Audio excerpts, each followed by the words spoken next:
Hi everybody, today we're going to be reading a story from the book Frog and Toad Are Friends, Story and Pictures by Arnold Lobel. There are 5 stories in this book. Today we're reading A Lost Button. Toad and Frog went for a long walk. They walked across a large meadow. They walked in the woods. They walked along the river. At last they went back home to Toad's house. "Oh, drat," said Toad. "Not only do my feet hurt, but I have lost one of the buttons on my jacket." "Don't worry," said Frog. "We will go back to all the places where we walked. We will soon find your button." They walked back to the large meadow. They began to look for the button in the tall grass. "Here is your button," cried Frog.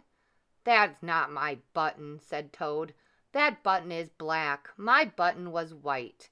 Toad put the black button in his pocket. A sparrow flew down. "Excuse me," said the sparrow. "Did you lose a button? I found one." "That's not my button," said Toad. "That button has 2 holes. My button had 4 holes." Toad put the button with 2 holes in his pocket. They went back to the woods and looked on the dark paths. "Here is your button," said Frog. "That is not my button," cried Toad. "That button is small. My button was big." Toad put the small button in his pocket. A raccoon came out from behind a tree. "I heard that you were looking for a button," he said. "Here is one that I just found." "That is not my button," wailed Toad. "That button is square. My button was round." Toad put the square button in his pocket. Frog and Toad went back to the river. They looked for the button in the mud. "Here is your button," said Frog. "That is not my button," shouted Toad. "That button is thin. My button was thick." Toad put the thin button in his pocket. He was very angry. He jumped up and down and screamed, "The whole world is covered with buttons and not one of them is mine!" Toad ran home and slammed the door.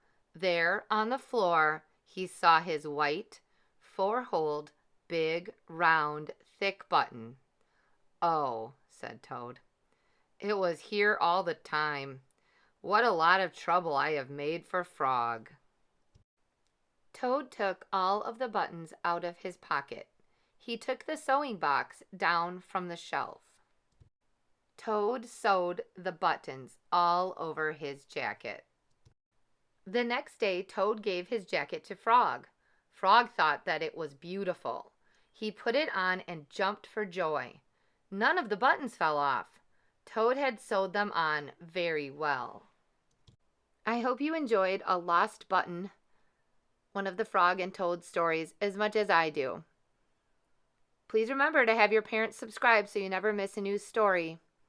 As always, I miss you, I love you, and I'll speak to you soon.